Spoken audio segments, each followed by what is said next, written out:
Reading से ज्यादा learning, always be in learning mode, कहीं से भी हो। मैं अभी कितने सालों से फ्रेंड्स है, 9 साल, 9 सालों से फ्रेंड्स है।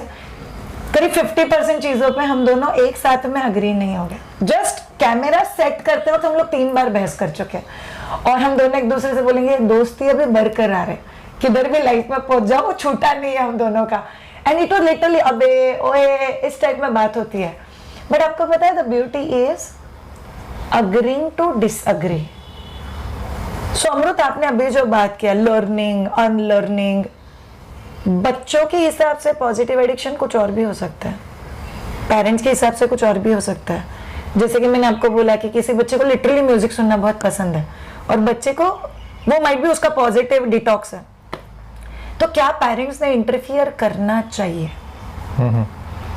आई थिंक कहीं ना कहीं पेरेंट्स ही रिस्पॉन्सिबल हैं कि जब माँ अपनी बेटी को इजीली बोल देती है कि बेटा पहले होमवर्क करना, फिर मैं तुमको कार्टून नेटवर्क देखने दूंगी, जब ऐसा कोई बोलती है ना, राइट, वो बेटी को मोटिवेट कर रही है not to study but to win the reward.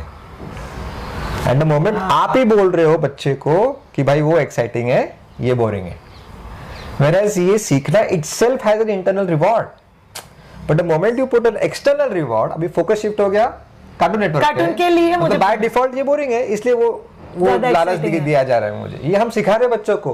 So punishment तो आजकल देते नहीं, चलो मारना स्पैंकिंग बहुत कम हो गया, आई कैन सी बहुत कम, सिर्फ आंखें बड़ी करना वगैरह थोड़ा चालू है। बट रिवॉर्ड और पनिशमेंट दोनों गलत है, दोनों बैकफायर कर सकता है।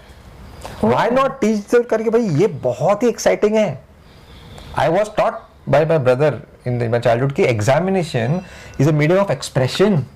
तुमको एक्सप्रेस करने का मौका है, कुछ भी लिखो, तुम्हारे मन में जो आता है ऑथर का भूल जाओ उसका भाषा, तुम्हारे आंसर्स दे दो। मेरे आंसर्स अलग होते थे, मुझे ज्यादा मार्क्स मिलते थे।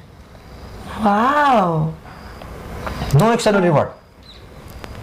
मतलब आपका कहना है कि एडिक्शन या कुछ भी बच्चा एक्चुअली बिल्ड कर सकता है आपके हेल्प से। Yes, but changing the perception, the process itself is so rewarding. Learning देखो ना, जब तो 1 महीने का बच्चा जो कुछ छोटी सी चीज भी दिखती है फ्लोर पे, वो कितना क्यूरियस होता है। हाँ, कुछ तो भी बहुत भारी चीज हो गया लाइफ में। पर धीरे धीरे हम क्या करते हैं उसको बोलते हैं कि नहीं पढ़ाई सीरियस, नो, लर्निंग का जो एंजॉयमेंट वो चला जाता है, बिकॉज मार्क्स आ जाते हैं, बिकॉज डांटना आ जाता है कि गलती करना गलत है, और फिर उसको क्या लगता है कि making mistakes is something dangerous, I should avoid making mistakes.